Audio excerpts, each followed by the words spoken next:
What's up, everybody? It's Monday. It's time for another fitness related video. In today's video, I want to show you a template and a structure on how to pray so that your prayers are much more effective, much more efficient. So you may be wondering, why am I making a video about prayer? This is a fitness video. Well, I find that when you pray specifically for your physical results, the results that are achieved from that far surpass any kind of diet or workout program. And that might seem crazy, but I invite you to hear me out, listen to this. This is actually the second time that I'm filming this video. You can see I erased some of these things.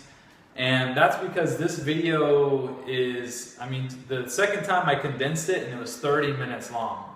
And I know most people, their attention span just isn't that long, and I want to try to reach as many people as I can. So I'm going to have to break this video up into 3 parts. That's the only way I'm going to be able to get it in, okay?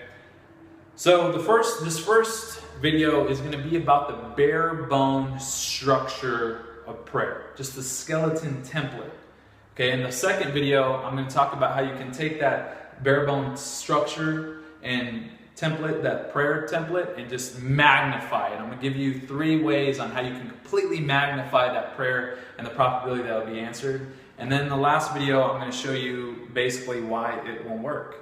Okay, so the first thing I'm gonna go over today are three steps to prayer. Okay, 3 basic steps. I want to paint a parallel for you. Okay, now imagine you live with your dad. You live with your dad, and your dad is like awesome. He gives you everything. He gives you a car. He gives you food. Whenever you want money, you just ask for it. He gives it to you. Hey, Dad, can I have some clothes money? Boom, gives it to you. Everything. Hey, Dad, cook me up a 3-egg omelet. Boom. He's on top of it always, right? And just imagine you don't really appreciate him very much. And you just come into the house, you trap dirt in the house, mud's everywhere. You eat your food and you just leave your dishes there. You never do the dishes. You don't even tell him thank you. You just go up to him, you just slap him in the face, and you just walk off, right? Okay, so that's the situation, okay? This is a parallel. Now, you would think that if you're going to come to your dad, right, the first thing that you would do when coming to him is you would first want to ask for forgiveness. That would seem to make sense, that would be the first thing that you would do, right? Hey, listen, Dad, you know what? I'm sorry that I tracked mud into the house. I'm sorry that I don't wash my dishes. I'm sorry I never give you thanks. So the same thing is true when praying. It makes sense to me that the first thing that you would do is that you would ask for forgiveness of God. Let me explain something to you guys. I am Christian. I do believe in the Bible. I'm not going to go into it any deeper than that. Let's just leave it at that. That's what I believe, okay? I don't believe that this structure that I'm giving you is the only way that you can pray. If you don't pray this way, it's not going to work. I can only speak from my experience that this is very effective, very efficient, very effective. And when I teach this to people and they follow this, it works, okay? So the first thing I would suggest to you is to ask for forgiveness. That's the first thing you do. I want to give you a couple of tips in regards to asking for forgiveness, okay? So the first tip I want to give you about this is it doesn't matter the story or explanation that you give yourself on why you sinned. So what is a sin? A sin is just when you deviate from God's word, okay? The 10 Commandments is a very simple structure and template on how to live your life. It's the same 10 Commandments are the same for Judaism, it's the same for Islam, okay? When you follow those commandments, it serves you, it helps you. It's in your best interest to follow those things, okay? If you guys don't know this already, I used to be an atheist for a long time growing up. And I used to think like God was just up there just saying, hey, don't do this, don't do that. But no, he's like, hey, do this. And if you do those things, it's going to help you out, So now if you sin and you deviate from that, human beings are very good at creating explanations on why we did those things. Let me just pick a random sin. Let's just imagine cussing. Okay, let's just say cussing. It doesn't matter. It doesn't matter the story that you tell yourself. So imagine someone burns you, right? And you say, and you cuss, right? The story that you could tell yourself is, Oh, well, it just came out involuntarily. I didn't have any control over it. I just blurted it out. Okay, that's your story. That doesn't matter. If you deviate from God's template, I suggest to you that you ask for forgiveness. Hey, God, I'm sorry that I cussed. I didn't feel like I had any control over it, but I'm sorry. Another thing about forgiveness is it doesn't matter whether you agree with it or not. It doesn't matter whether it makes sense to you. Okay? Let's use cussing again. You may say, you know what, I don't think cussing's bad. It's just words that come out of my mouth. Why would that be bad? I mean, if you look on TV and songs, they're always cussing. As a matter of fact, it helps me relate and connect with people a lot more when I cuss. That's rationalizing the sin. You can rationalize any sin. Pick anything and you can make sense of it so that it's okay. None of that matters.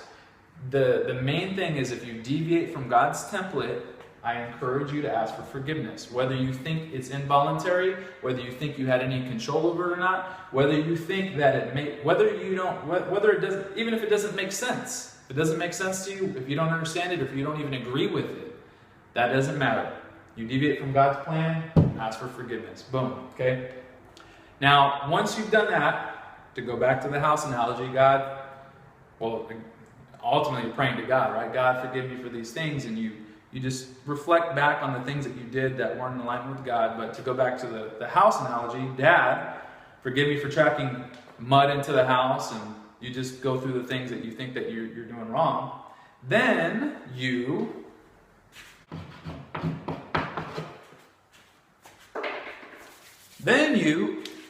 give thanks. So, you know what, Dad, after you've asked for forgiveness for the things that you've done, you know what, thank you for just providing for me. Thank you for this roof over my head.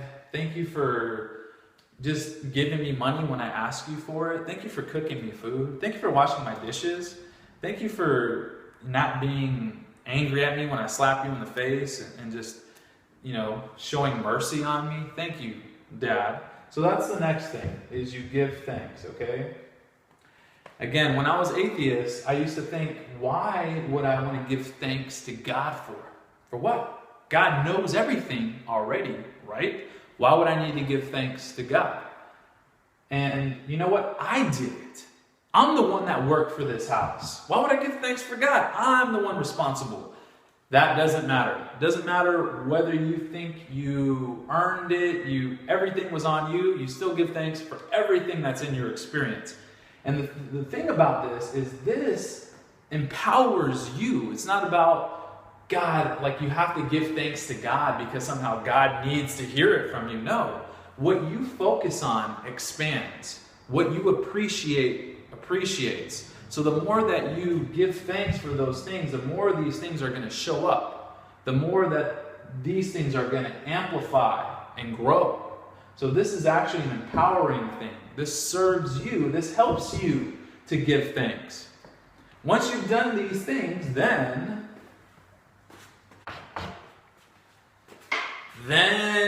you ask. Okay? So again, in the parallel that I'm painting for you guys, where you live in the house with your dad, if you were to just come to your dad and say, hey Dad, I want this, it makes sense that you'd ask for forgiveness first, then give thanks, then you start to ask for what it is that you want.